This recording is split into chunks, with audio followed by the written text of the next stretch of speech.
from Music for All and presented by Yamaha. It's With a Little Help from My Friends, an unscripted conversation with master teachers. Tonight on the program, we welcome our friends from Mount Pleasant, South Carolina, Bobby Lambert. From Katy, Texas, Desiree Overree. And from Sulphur, Louisiana, Mickey Smith Jr. I'm your host, James Stevens. COVID-19 has had Bobby Lambert and his team reevaluate what truly makes the bands of Wando special in the lives of their students and significant in the eyes of their community. They've started pop-up performances, where they go into the community in small groups to play 15-minute performances at various businesses and civic locations. Each ensemble consists of a reduced number of winds, percussion, and color guard members. These groups play at events such as the book fair at the local library, a community park, or the parking lot of a restaurant who has supported the program before and during the pandemic.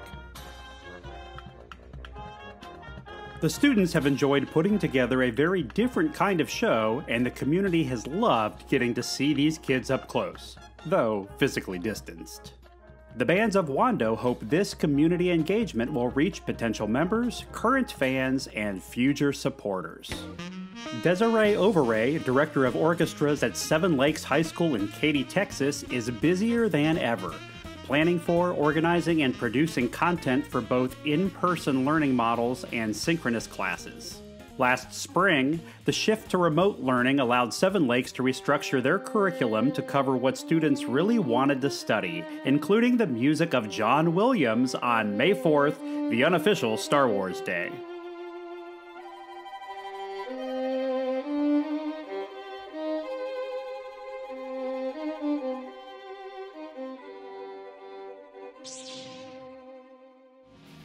With the district having to cancel an in-person graduation ceremony, Desiree visited each of her seniors with handwritten notes, personalized orchestra cookies, and a conducting baton.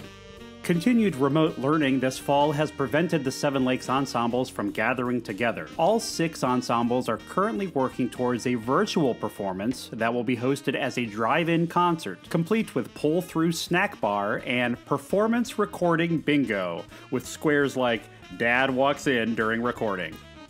During the recent pandemic, Mickey Smith Jr., band director at Maplewood Middle School in Louisiana, has created a Music Fundamentals YouTube series to stay connected with his students and help them to stay engaged while providing a sense of normalcy in the midst of crisis. Have you ever wondered, how do musicians talk to one another? Have you ever asked yourself the question, how do they even know what to play? How do they know these things? Well, it's a language, yo. It's a language. Mickey has published a children's book that encourages young people to keep on going, as well as an online course to help educators discover their sound.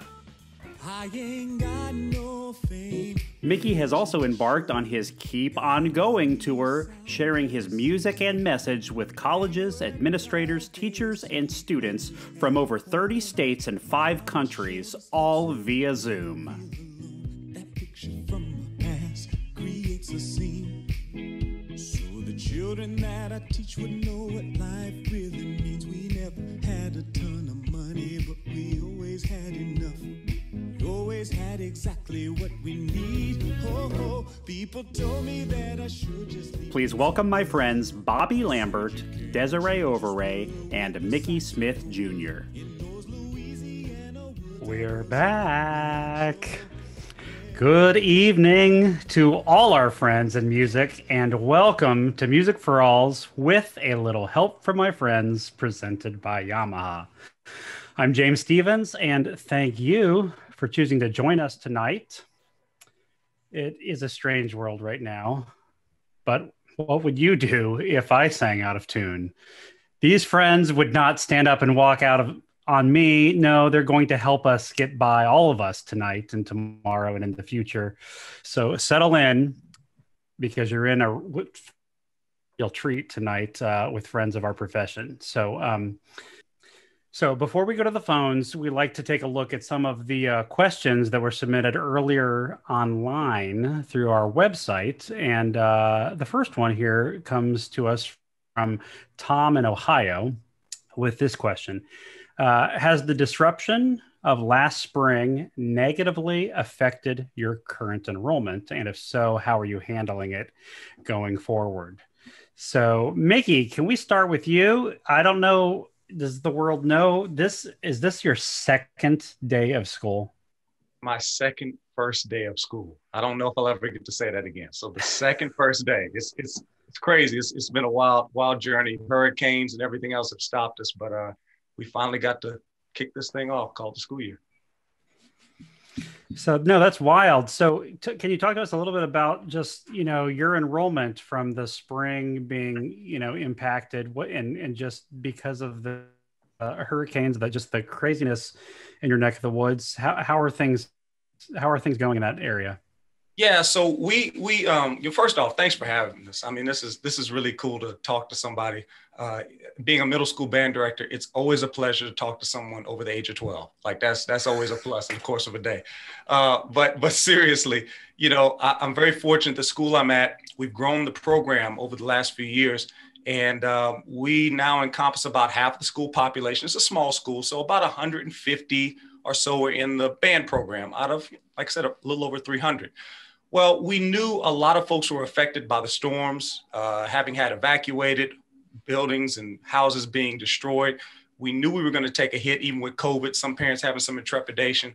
But I think between the last 2 days, honestly, y'all, maybe about 80 kids have shown up. I literally had 2 classes today where there was 1 kid in each class.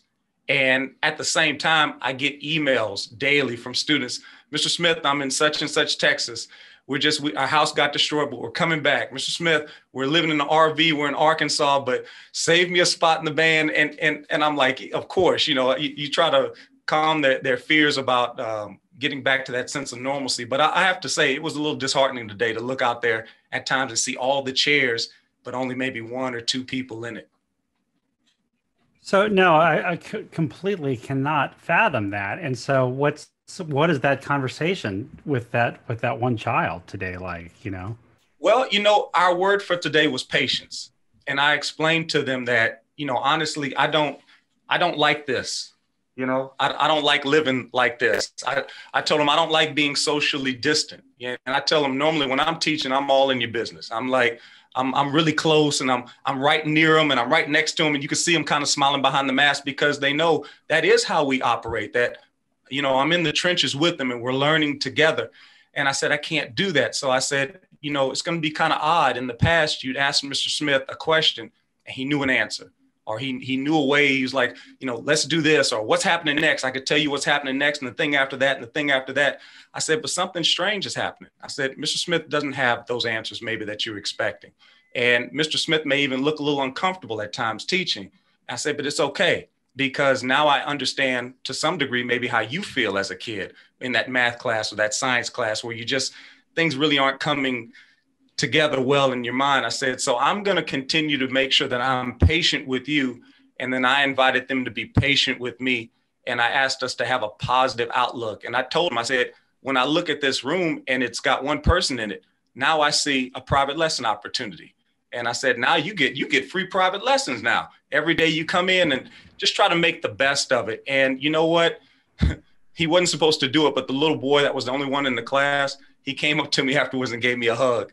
And it was just really sweet. In that moment, I said, well, maybe this is going to be okay. But I'm going to be honest, I probably needed that hug more than he needed to give it to me. Because y'all know it's tough, especially when you build something like this and no fault to your own, you come back and it seems to be gone.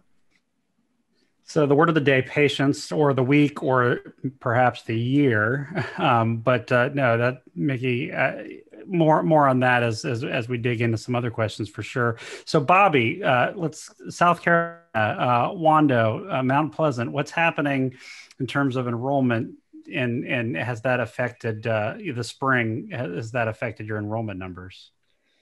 Well, we also at the same time have had a school split as well. So instead of 3 middle school feeders, we now really have 2 with a few from the third coming over. So we already knew that was going to affect us. And it didn't affect us to a great degree. Thankfully, we were able to hold on to some of those kids and really tried to do some recruiting. But overall, it has taken us down. I would say that we're down probably about 25 kids alone based on COVID, and for various and sundry reasons. And as I've talked to other people across the country, everybody is. Now, there are a couple that are not, and there's some special circumstances I'm sure that are there. But I think for all, it's kind of the dirty secret, as I was telling you on Tuesday night. Nobody wants to come out and say, yeah, we're a little bit down, but we all are. At least most of us are. And I think that's just what it is. And that needs to be okay. All the programs, if you're able to do anything right now, even if that's just completely virtual, that's okay. Because if not, then what is art and what is music in our schools, what little bit we're getting to do right now. So everything is compromised, but at least there's a valiant effort of getting things done.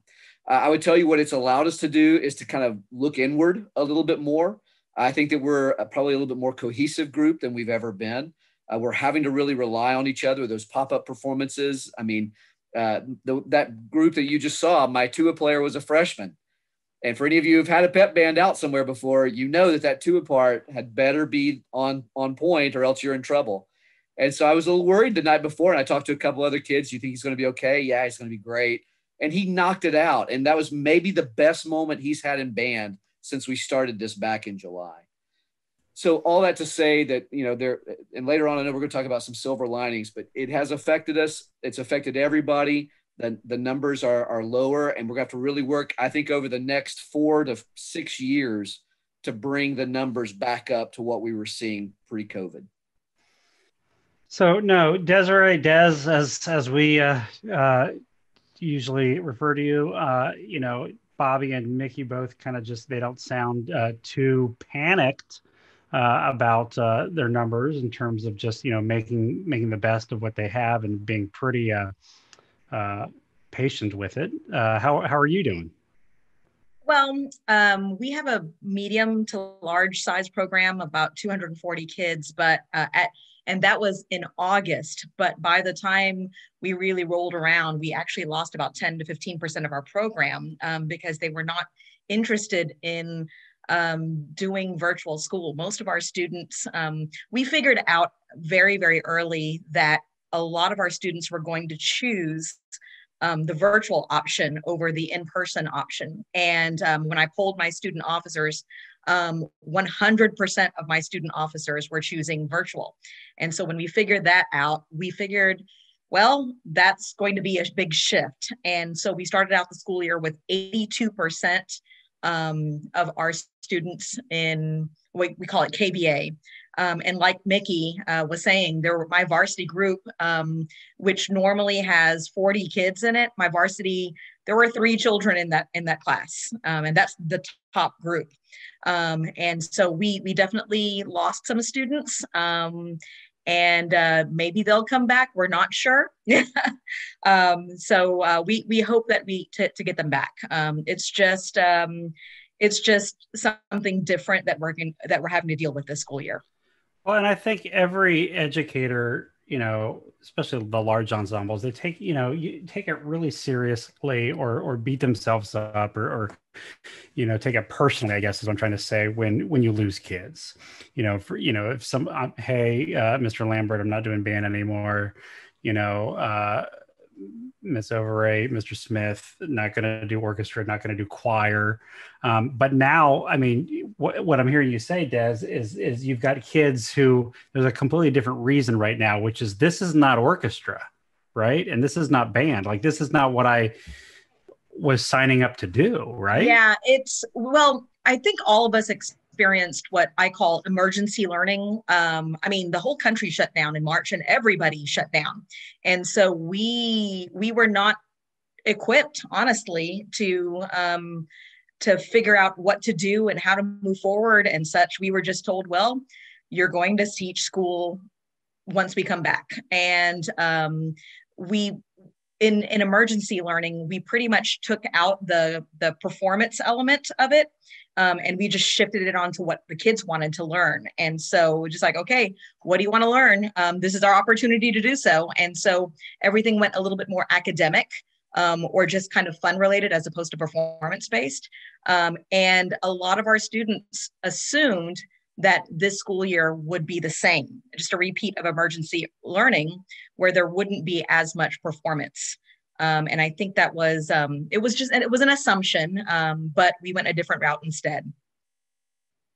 Yeah, no, all this, this is interesting. And I know we've got several different questions here and some, I'm jumping around here because I really wanted to go to this one about the silver linings based on something that Bobby said earlier.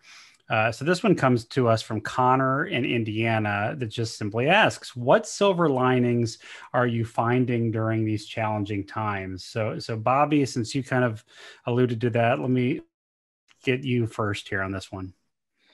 Well, as I said, I think that we have a little bit more of a personal awareness of what's going on and the growth. Like I've seen our kids integrate more. And what I mean by that is because, we had our symphonic band, we have, the fourth concert band, the third concert band, they're all in marching band together. And even the sections would really be together. But now that we've done the pop-up performances where there are 16 kids from, the different parts of the band and different sections, we've had that different integration. They're starting to know each other a bit better. I would also tell you that when we've had some adversity, we had a really strong player quit like the second week of school. And just a complete shock to me. I mean, I stayed up all night. When you said, well, they don't sound like, you said earlier, Mickey and Bobby don't sound like they're too worried about those numbers. Then you have misinterpreted my, it's kind of a calm acceptance. It still scares me and worries me. I won't lie. And I think for all of you that are watching, I bet you are too. And that's perfectly okay.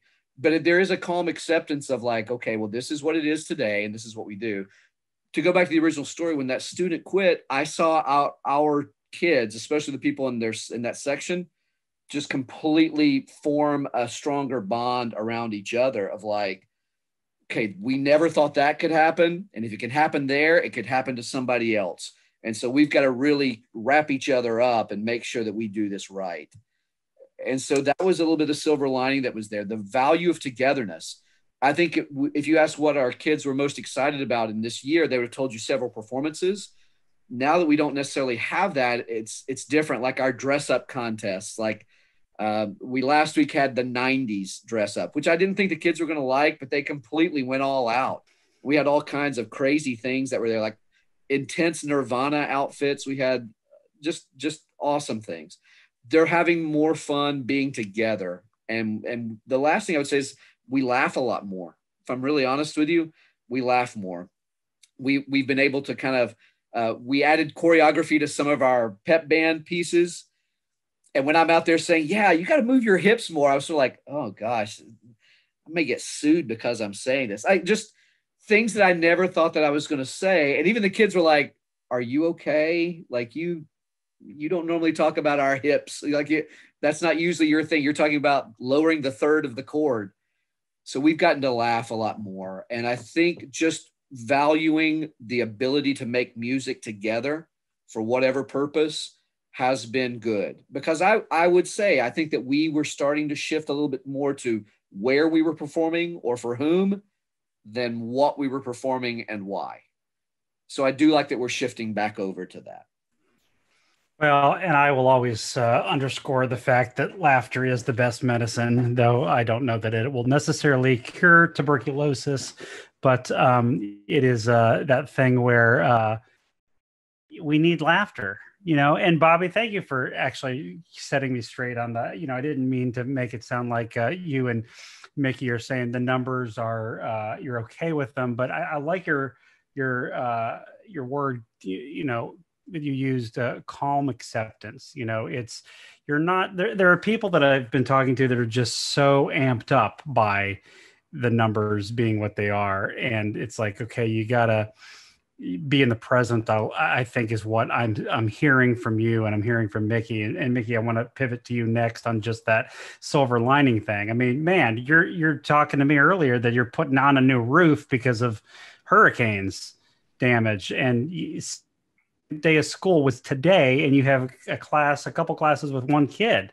What are the silver linings that you're you're leaning on right now? You know, the biggest thing I love, Bobby, I love what he said, you know, that idea of calm acceptance. I think for me, it's 2020 and the first days of school have taught me to be, that I guess that I can be concerned, but not consumed.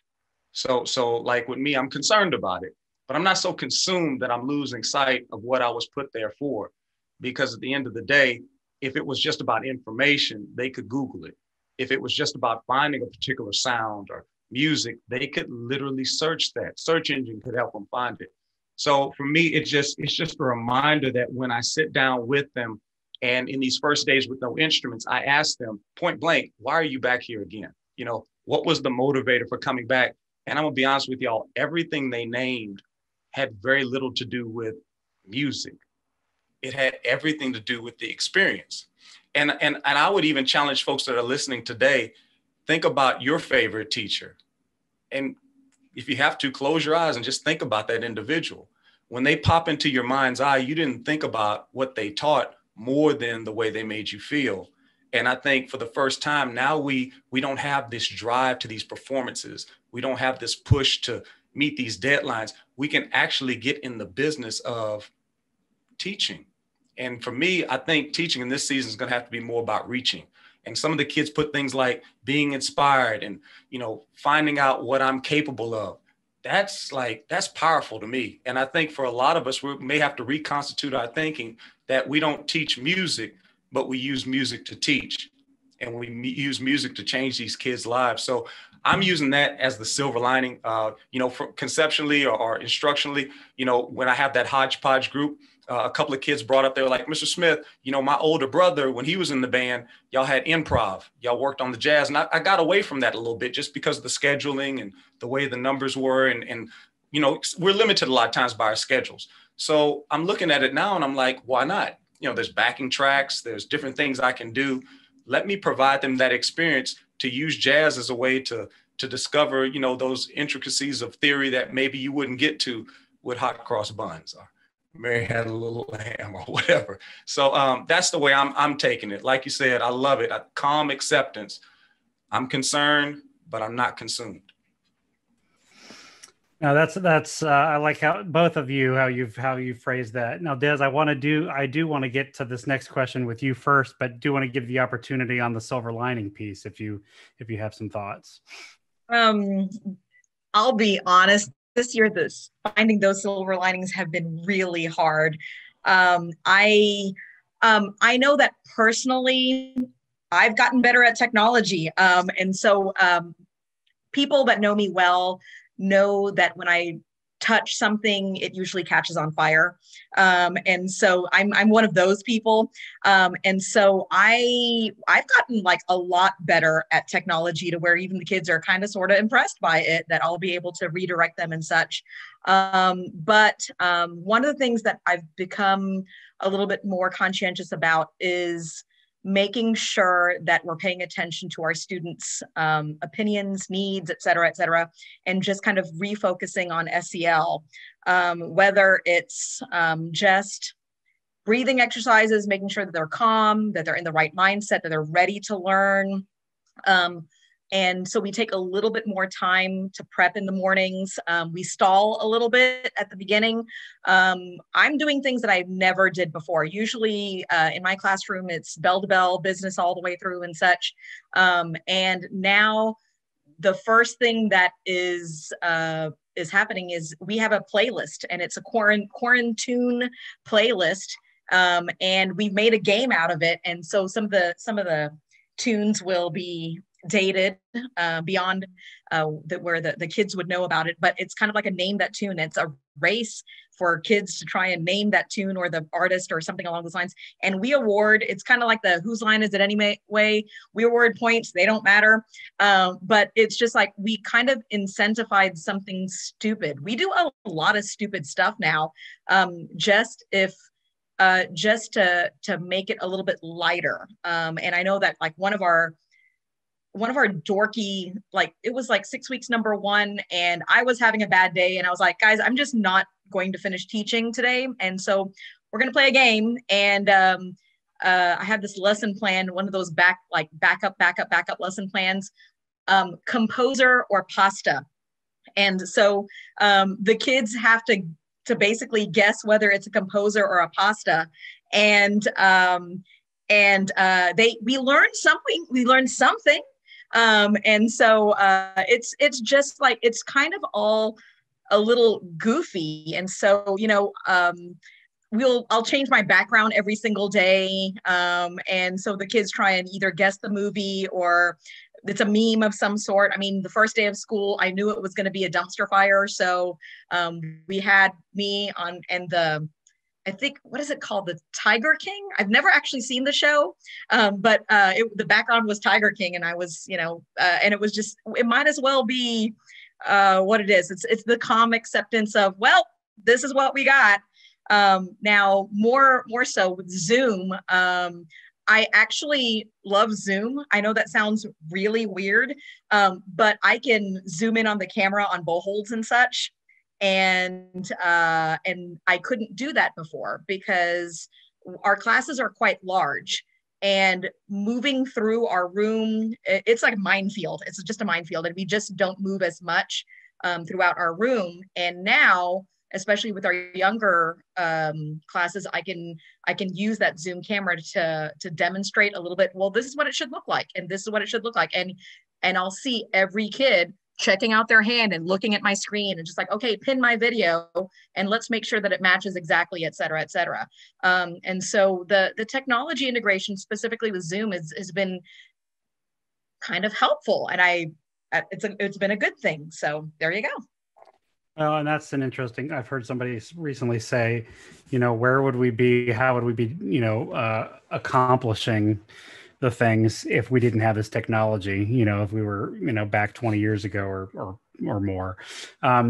So Des, the question I wanted to at least hit you with first, because you are doing some, chamber music in your program. That's always a priority for you. Is this one that comes in from Laura in Oklahoma. Do you have any experience coaching chamber music online? And if so, what best practices can you share? We just got done with our fall concert, and so we moved very, very quickly. We did a virtual format for our fall concert, and so there was this big pocket of time that we didn't have anything to do because we were waiting for the videos to be produced. So we jumped right into chamber music and broke up the kids. And our chamber music unit is one of the most popular units that we have, simply because the kids get to work on their own without the teacher hovering. And so we give them a piece of music that's, within their ability level. And we do a couple of things with it. For every group, they have to do some kind of research to go with it. And for our upper level group, they're researching from internet sources and such. But for our younger groups, we try and make it a collaborative experience. And so we give them two pieces. And we did this yesterday and such, but we split them into like team Baroque and team classical. And it's hysterical because they get into arguments about which era is better. I mean, nerdy orchestra kids, I know. But then from there, their task is to build a PowerPoint presentation to educate the other half. And so kids will choose topics, and they have a minimum standard of doing 2 or 3 slides and finding a picture or a photograph talking about whatever topics they want. They choose a topic, they choose this, they choose that. And that's the research portion of it, or the music history portion of it. But the part that they really, really enjoy is collaborating with their friends. And so we are actually rehearsing, even though a good bulk of our kids are at home. We do have live rehearsals through a software called Jamulus. It's an older software, et cetera. But it works brilliantly for, groups of 30 or less, where you can have synchronous rehearsals etc. And so we just, in this particular school year, we, in lieu of any kind of activity fees and such, we just said, you need to buy these 4 pieces of equipment, which, to be honest, everybody already had. It was just like a laptop or a desktop, a secondary device for Zoom, which was, their smartphone, a headset, which most kids had their earbuds. And then the last thing they just needed to get was their Ethernet cable, which is like $15 on Amazon. So we just plugged every kid in. Does that not have the latency issues that, Not really. We found ways. It's especially since in our set, they're all kind of closely packed together because it's a subdivision. It's not like 4 or 5 miles away, but even with latency issues, you can tweak it. Now, I'm with Jamulus is amazing, but it's not user friendly at all. And so you pretty much have to know quite a bit about sound and the software. You just basically have to learn that specific software. I will not at all state that I am an expert at this at all. And so we're working with like the Brandon Amison and the Amison Institute of Music, and he helps us out all the time with making sure that all of our kids plugged in. My assistant is fabulous, and you really do have to have quite a bit of knowledge with troubleshooting, et cetera, et cetera. But to be honest, our kids look forward to it every single day. Just like, okay, guys, go plug in. And they, like, you can see them all jumping on and they plug in and such. And then I hop into the different breakout rooms because all the kids are just assigned to different breakout rooms. And I just, you guys doing okay? You guys doing okay? Et cetera, et cetera. And everybody's doing great. They love practicing it's kind of group practicing on their own. Like, it's like a jam session that you would have in somebody's house, but online, and it works. No, that's really interesting. And so I'm learning a lot from that for sure. And I'm sure the folks listening in today are.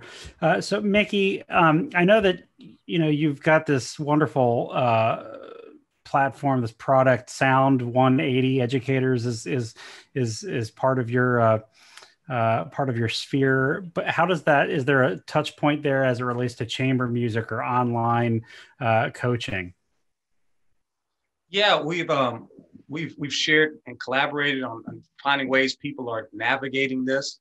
And I found some interesting ways people are approaching this. I'm not going to list all of them, but one of the individuals that really got us going with this, she would actually have her kids record sections, just little chunks of the music via maybe a smart music.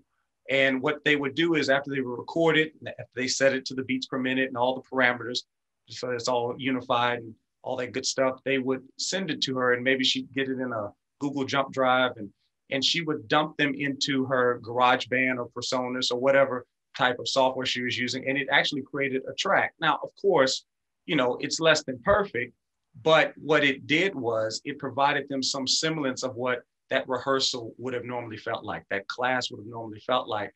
And then it provided them a performance track. So then they would get on Zoom and she would press play and conduct as they would play muted, but they would be able to hear her as well. And she could speak to some of the potential mistakes, or not potential, but the mistakes that they had recorded, because she had had time to listen to it. So she would stop in rehearsal. Hey, measure 2, such and such and such and such. And hey, third clarinets, we need to watch out for that. And they would make the adjustments. Now, of course, even if they make the adjustments, you don't hear it in real time because you're still playing to a track. But what happened was she would allow that to be a point of conversation in the chat.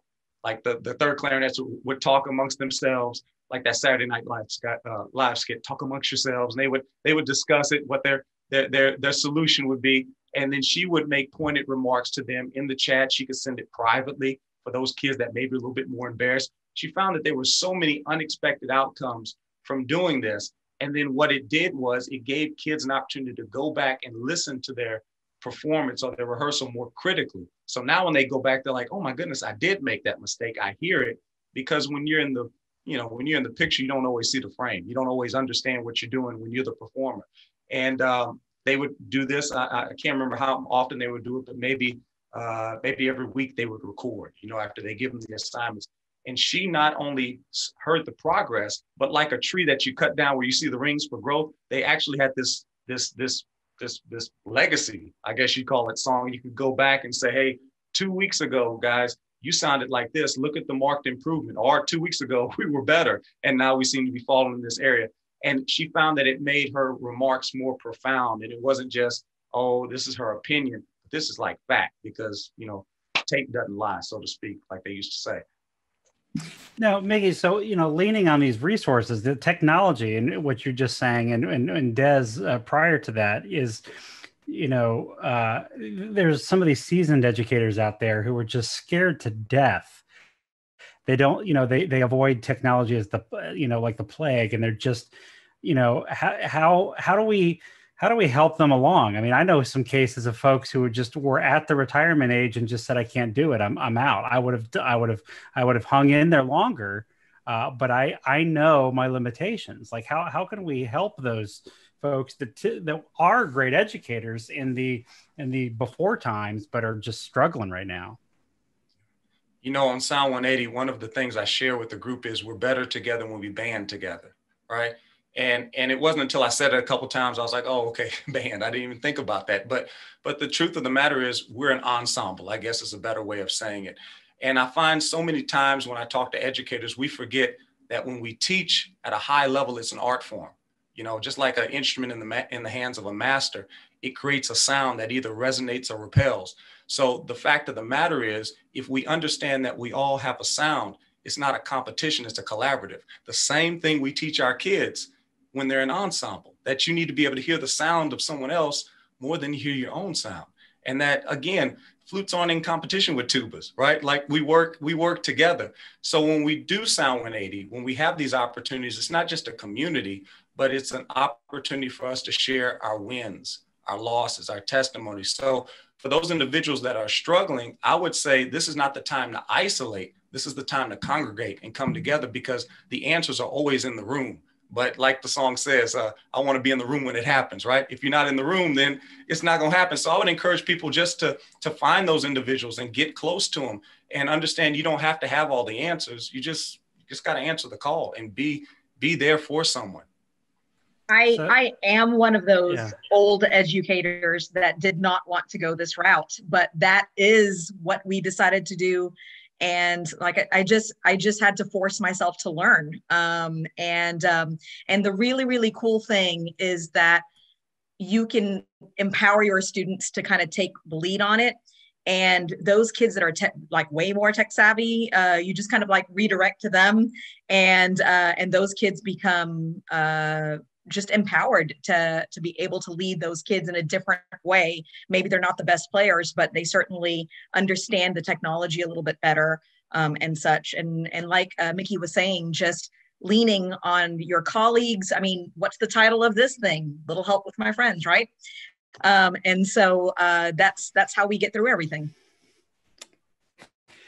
Indeed it is, Des. Indeed it is. Bobby, if you don't mind, I'd like to pivot to you with this next question, which is this one comes to us from Chrissy in Michigan. I've often heard seasoned teachers say, all the great creative ideas I've taken from other successful teachers. So where do you find your best ideas, Bobby Lambert? So I was fortunate enough to be Greg Bim's assistant for 13 years at Marian Catholic. And so having him right across the hall for every band rehearsal is sort of like, having the internet at your fingertips at all times, and I would say, this measure in Chester is like, do you have the trumpets playing the D first and third? It makes the fingering a lot easier. It's like, oh my God, like, I hadn't even gotten the question out and he already knows what the answer is. So those mentors, and I think what I would say in this time is mentors can take all shapes, sizes, and ages at this point. I've needed some younger people to help me with some of the technology stuff. I've needed some folks that were my age to help me with just dealing with all of this. I mean, James knows I may have to call somebody, 9 o'clock at night and say, hey, I'm losing it right now. Like I've needed a lot of those things. And so that has been good. So mentors for sure. I think everybody knows that one. The second one that I would tell you has given me the best, most bountiful ideas has been failure. When I think back to some of the best things that I do, it was born out of a really stupid mistake.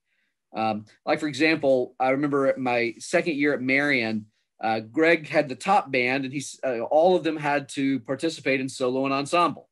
Well, I had the other band, the second band, and I would have the third oboe player overall, who was still very fine, but I also had the number 33 clarinet player who was trying to remember which end to play. I mean, that's just what it was. And so I suddenly said, well, if Greg's making the top band do this, we're going to do the same thing. And so he called me in I made the announcement. I never said anything to him about it, which there was mistake number one. But I went in and told the kids, I was like, so we're going to all do solo and ensemble. And that's what it's going to be. And I'm going to, draw my line right here in the sand. And it was just so stupid. There were so many kids that, shouldn't have been forced to do that, but we did, and we made it through. But what was good is I would tell you the next year I didn't force it, but we had at least 40% more kids participate in solo and ensemble. And that became kind of the trend from that point on. There were a few kids who didn't, but that was a really small minority, and that was okay. At Wando here, we have it so that everybody has to perform a solo and everybody has to be in a chamber group, both semesters. But I've made it so that you can either perform it live or you can do your own recording for that. And that's made it really very comfortable for everybody. We really want to make sure that the soloist, the chamber player, and the ensemble player are getting equal opportunities here. And so that's helped us. So, and none of that would have happened if I didn't see, number one, how important chamber groups were, but also that forcing things is probably not the right idea. So failure, and we even do a whole lesson here that's called failure is necessary and failure is temporary. We kind of talk about if you're not failing, you're probably not pushing yourself or stretching yourself. So I think failure is a really important thing to give you great ideas. Once you fail something, you know how not to do it and you go a different direction. The last thing that I would tell you is like just going online. You can go look on Facebook, the band director groups. Mickey's got great resources that are there. Music for All has, just on the education side, it has so many resources. If you want to say, I got to tell you, Des mentioned Jamulus last Tuesday, and I've watched several videos on it over the past 2 days. And I'm like, okay, this is how we can use it. And this is what will work for us. Just the amount of information at your fingertips is staggering right now. And I think that's actually a problem for some teachers who have been at this for a while. They're almost overwhelmed by it. But go to YouTube, find the most watched videos on a particular topic that you want, smart music. Let's say you want to know more about smart music. Go to YouTube, find the most watched videos on smart music, go there. There's a really good podcast called That Band Life by these two crazy guys. It's really good too. They talk about all kinds of stuff. All that to say, just find things where a lot of other people have watched, and you'll probably at least have a good start with what you want. Don't be afraid to fail. Bottom line. Failure is temporary. I love that mantra for sure. Bobby, you made me think of something though. It's like, sometimes I even ask, myself or ourselves here, you're spending so much time, screen time, you teachers, and then here we are, doing a webinar here. You're learning from each other, which you've just mentioned and cited some examples where that is just amazing. But, how do we not burn each other out, I guess, but also have those resources available is the careful song and dance that I think we keep asking. Well, and I think you have to be in the right mindset for it. And I'll finish to get out of the way and let these folks talk. They'll have a better idea than I will. I think that you have to kind of pace yourself and know that whatever you're doing is good enough. Like if you've shown up on the Zoom, there are people who couldn't and wouldn't. If you've shown up at the school ready to teach that day, masked and shielded and whatever, that's great. That's exactly what's needed today because there are people who couldn't and wouldn't do that. So I think for me, I sometimes have to say, okay, I'm a little bit on overload and I just need to stop. And there'll come a time when I kind of cut all that out. there comes a time a few days later where I'm like, oh man, I wish I knew more about that. Or I wish, when I start getting hungry again, then I know it's time to jump back in. But it's sort of like, I talk to the kids a lot about how music is like riding an inner tube behind a boat, behind a speedboat. We talk about how the rhythm is there and you're just kind of skimming across. But I think that for us, the teaching process is like that. Like right now, I'm holding on white knuckled pretty much because I'm not used to the way we're riding. I'm not used to the way this is going. And there are times where I need to fall off for just a little bit. Like I need to just fall off the tube and float with my life jacket for a little bit and dog paddle. So all that to come back around and saying that if you're kind of like, oh my gosh, I don't want to do this anymore, don't. Then don't. Right. Take some days and just stop and like go do something fun. I built shelves in my garage and I am terrible at stuff like that. I'm just awful. But I was so proud. I like called my dad and took him, and my dad has Alzheimer's. So I could do it like 3 or 4 times and it was okay. It was like, he was so proud of me. It was great. And like, I was so happy and excited to get to do that because I could turn my brain off a little bit. And I have 3 brothers who are electricians and I called them and sent them videos. Do something different and just know that whatever you're doing is good enough. And you may hear us talking about these great ideas, but I can tell you that I was sitting in my car eating a cheeseburger this afternoon going, I don't know how I'm going to do this. And we all have those, times. We all have those things where it's like, I just need to eat some chocolate and just veg out for a little bit. Well, and there's something comforting in hearing Bobby Lambert and Desiree Overree and Mickey Smith Jr. saying, there are days where I'm just pulling my hair out, and you can see I'm done with that personally. But Bobby didn't say this, but I'll say this about me, is that I'm a thief. I've stolen so many things from other teachers. So, on the idea of, borrowing creative ideas, where do you stand, or how can you relate to that? Pretty much everything we do is stolen from somebody else. There are very few unoriginal. We just take the idea and then we put a spin on it that worked for us. You saw the Star Wars thing. That was in one of the orchestra director Facebook groups. And it was just like, sure, I'm a huge Star Wars fan. I'm going to do that lesson. And then the senior surprise where we were visiting our seniors, that happened to be their graduation day.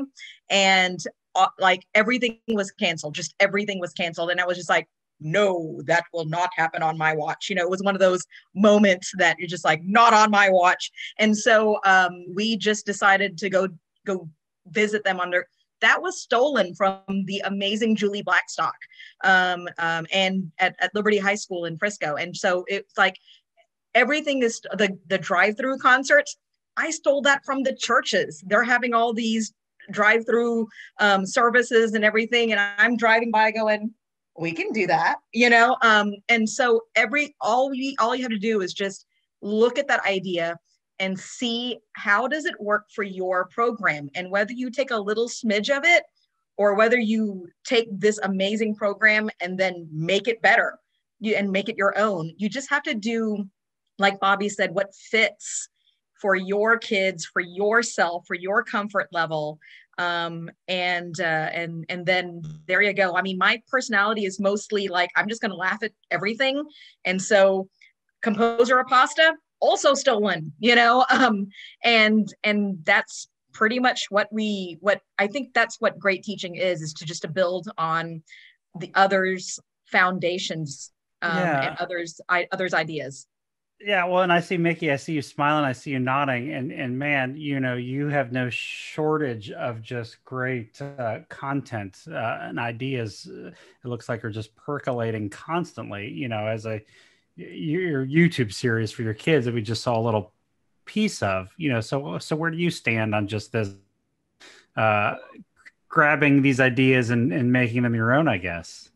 How's that saying go? I'm not just a member, but I'm the president too. Well, it was a hair club for men. Look, I'm with you, man. I'm with you. Watch this. I stole today. Like that composer imposter. Like I took notes. And the reason I say that, Bobby, I saw you too. I think we both went for the pen at the same time. Much love, Des. Gentlemen, send me your email addresses. I'll send it to you. Already pre-done. Hey, that's it. That's it. And that's the collaboration, you know? I mean, because at the end of the day, the answers are all around us, but we have to be aware. But that thing called failure has got everybody scared. Like that failure thing. And I tell my kids all the time, you can make failures, just don't make the fail yours, meaning let it go. You know, like, I mean, we all make mistakes, you know, and I tell the kids this, every great athlete you see still needs a coach. Like LeBron James just won, still had a coach. Tom Brady was winning, still needed a coach. How in the world can these great iconic figures still need somebody else, some curmudgeon or whatever that's still by their side? Because we all lack a level of self-awareness. So I take it back to that whole idea of a sound, right? So we all have a sound. When we think about when we were in school and we were studying in college and we had the applied lessons, right? We were required to go to the recital hour. We were required to attend so many concerts. We were required to have some listening. There was somebody who played on our principal instrument, hopefully that we were aspiring to. We just weren't listening to other people in the studio. But for whatever reason, and I've been guilty of it too, we start teaching and we don't see it as an art form. And the reason I'm saying that is this: if you understand that the way you teach is an instrument that can have a profound impact on the life of someone, just like your instrument, your musical instrument has, then you'd be looking for somebody to aspire to. Like, I got people in my life, the whole steal, that came from Harry Wong. Harry Wong says in the first days, steal everything. And I took so much out of his book, you know, and applied it to my band class. And I've seen the effects in classroom management. It's so helpful. You know, when I think about music, I got folks like a mentor. I didn't serve under him or anything like that, but Dr. Quincy Hilliard would set up these summer camps. And I go to Quincy's summer camps, and I'd meet folks like Ernie Cantu, who teaches in the Valley in Texas. Phenomenal educator that maybe someone hasn't heard of, but just because you haven't heard of somebody doesn't mean it doesn't have value. And these individuals have been giants in my life. I had an amazing high school director who was not only a Hall of Fame educator, but just a kick butt bass player. I mean, funk, upright bass, he could play anything. So growing up, I thought that was the normal. I thought that was the norm. I didn't know there was a thing called band director chops. So because of the mentors that I had, then I got out and I started teaching. I'm like, well, of course you got to play and you got to tour with people and you got to bring those experiences back to your classroom. Doesn't everyone do that? And then I quickly found out, oh, everybody doesn't. But why is that? Because I truly believe we're a reflection of what we aspire to. So I would tell everybody, look at the way you teach again. Look at the way you teach again and consider it to be a sound, consider it to be an instrument, and treat it as such, because it's, man, y'all, I'm trying to have a legacy song one day. One day I want to be what Jay Ecker, my high school band director, was to me, whether he knew it or not. And hopefully maybe he's listening to this. He maybe had no idea the impact. I've told him, but I still don't know if he gets it. Guys, what we do matters so much. I'll say this and I'll stop. I get a little full, man. My grandmother had a third grade education, okay? She grew up in South rural Louisiana. Little girls didn't go to school, okay? She was a very stern lady. She grew up in the Great Depression. She never said, I love you. I know she did, but that's not how they were. They were a tough bunch, right? If she fed you, if she didn't spank you that day, then you was doing good. They were just stern like that. Now I'm telling you that because my grandmother only smiled twice. Okay. She smiled when she was talking about the goodness of the Lord. That was one time she would smile. The other time she would smile. And I hate that I don't remember this man's name. I remember being a little boy, about 10 years old. She would talk about this man who was a mathematician and the impact he had on her. She said, oh, teaching. She would always say, teaching is a noble profession. I remember her saying that as a 10-year-old kid. She would always say that. And we literally would drive by the more affluent neighborhood because we grew up on the other side of the tracks. And she would point at this school and she'd say, teaching is a noble profession. You could teach at a school like that. Now, nobody like me taught at a school like that. But fast forward, all these years later, I teach at that very school she used to point at. I had no aspirations at 10 years old I was going to the NBA. I was going to be Michael Jordan. I wasn't trying to be a teacher. But I'm telling you that because In 1920, some man made an impact on a woman who then made an impact on a little boy whose family never went to college, never aspired for anything more than that. And now being afforded that opportunity to represent our great profession, so many great educators, as the Grammy Award winner in 2020, did that guy have any idea his impact would last a century later? So that's why I tell people, like, don't underestimate what you do. Treat it like the craft that it is. Aspire to have mentors. Find those people that you can look up to and that will pour into you. And I think when you do that, you become even better, not just for the profession, but for these children we've been charged over. Well, Mickey, I mean, you are right. I mean, we are surrounded tonight by people that are changing some lives, for sure. We have time for one more question here, Bobby, and I'm already looking at it here. I'd like to start with you. First, let me read it. So Leah in Kentucky, with all the added challenges these days, what are you doing to take care of your own mental health? And Bobby, you alluded earlier about, we've been there for each other, he and I, and it's, this question is outside of the realm of the profession a little bit. Again, it's, you got to avoid burnout and you got to take care of yourself. And you mentioned a little bit of this earlier, but dude, truly, friend, what is your secret? I don't know that I have that. I can tell you that the thing that I am doing very differently, that is a very conscious decision this year, is that I am expecting disaster more often. That's probably not I am expecting it so that when things come through, it isn't as jarring as it was before. It's sort of like, when you go on Everest in Disney and Animal Kingdom, you're not going there for a pleasure trip or for a restful experience. It's going to shake you around and throw you about. And it's going to be exciting and scary and all those things. Or the Hulk in Universal.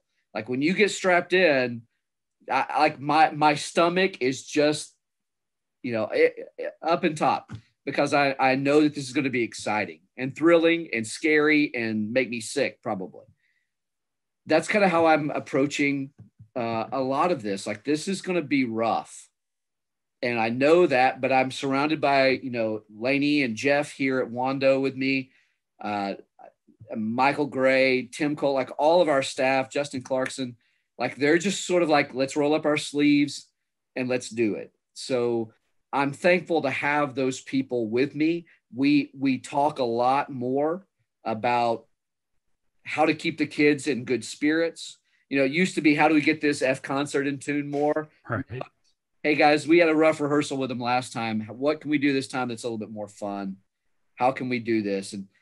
And just expecting that those things are going to be called upon us. Go ahead. I'm slowing down, if I'm honest with you. I live about a mile away from our school, and I've walked home or walked here more times in the last 6 weeks than I have in the last 6 years. Now we just actually moved here, but I've walked more. Usually it was like, okay, I got to go for a run, or I got to go for this. No, I just want to go for a walk and just unplug for a little bit. I'll turn my phone off completely and just be quiet. Now I can't, some people can meditate and like sit still and do that. I can't. I start thinking about scheduling things, but I can walk and just have a quiet that is pretty awesome.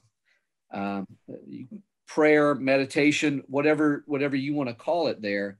For me, it's that stillness and that quiet that I've had to really force and demand of myself and others. Like, I was sitting here today and we were kind of in the middle of something. I said, hey, I need to go. I need to go and just walk around, and I'll walk around the school a couple of times. That's been a big help for me. No, and this is helpful, I think, to just, give folks some ideas and clarity on some options. Des, the same thing. Mental health. How are you taking care of yours? I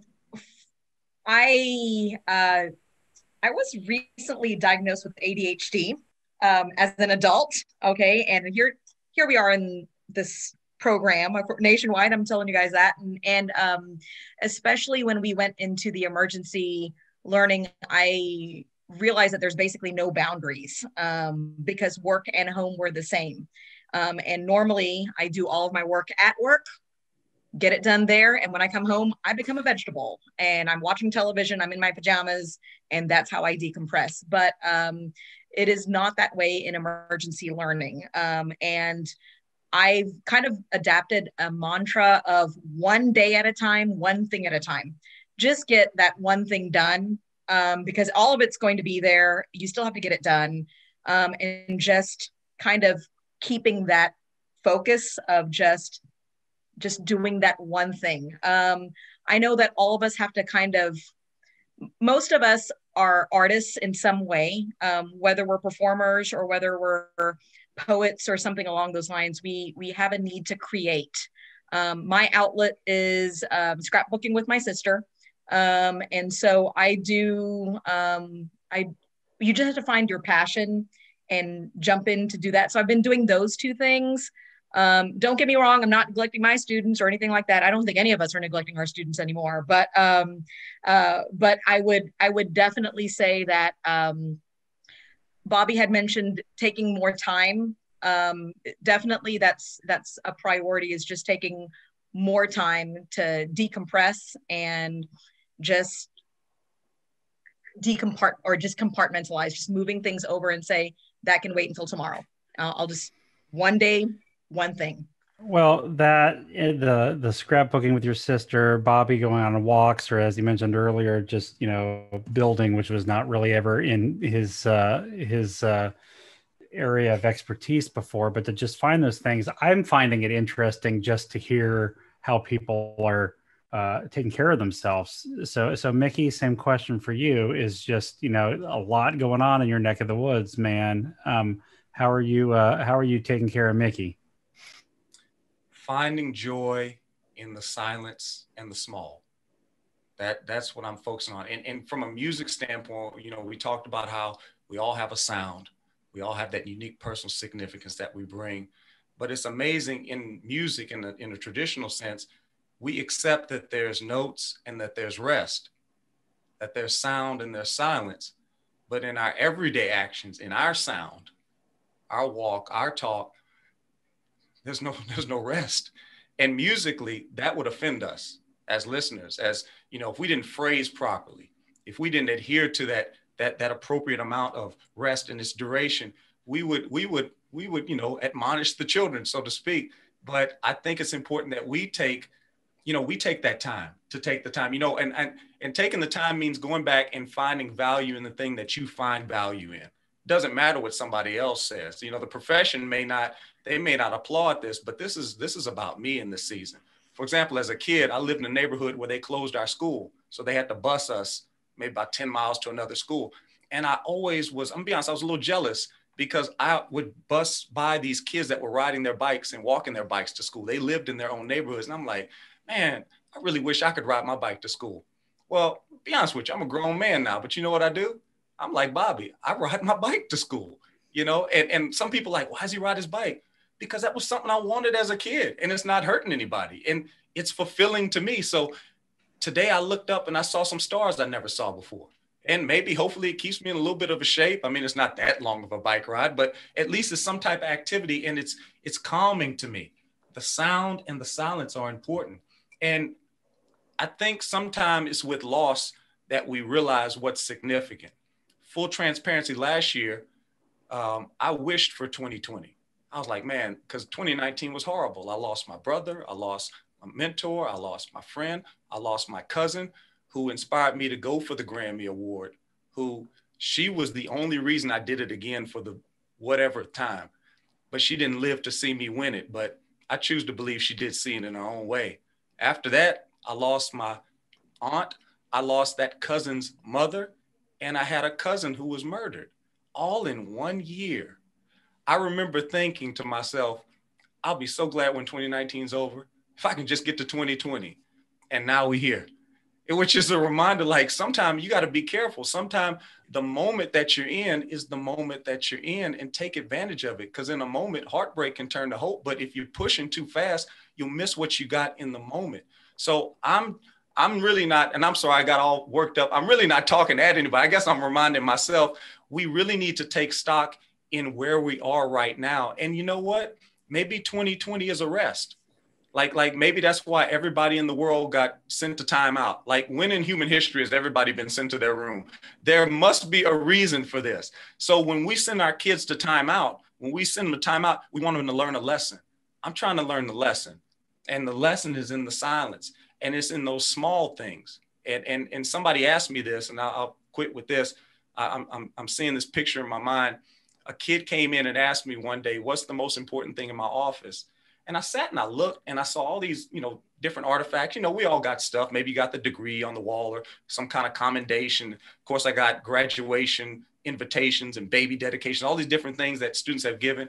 And I looked up and I got super emotional because there's a music folder up there. And I grabbed the music folder and I said, this is the most significant thing. And they looked, because it looked like just any other music folder. But it was my second year teaching. We had a hurricane that hit, and one of my students, long story short, passed away. And I got that folder when his grandmother, who was raising him, asked me to come play at his funeral. Now, I was a young educator. I hadn't had a lot of death in my family. I had no idea how difficult that was going to be. So I'm playing at this funeral, and about the middle of Amazing Grace, I just start losing it. Y'all, it's hard to blow in a saxophone and cry at the same time. I can kind of laugh at it now, but in the time, it hurt so bad.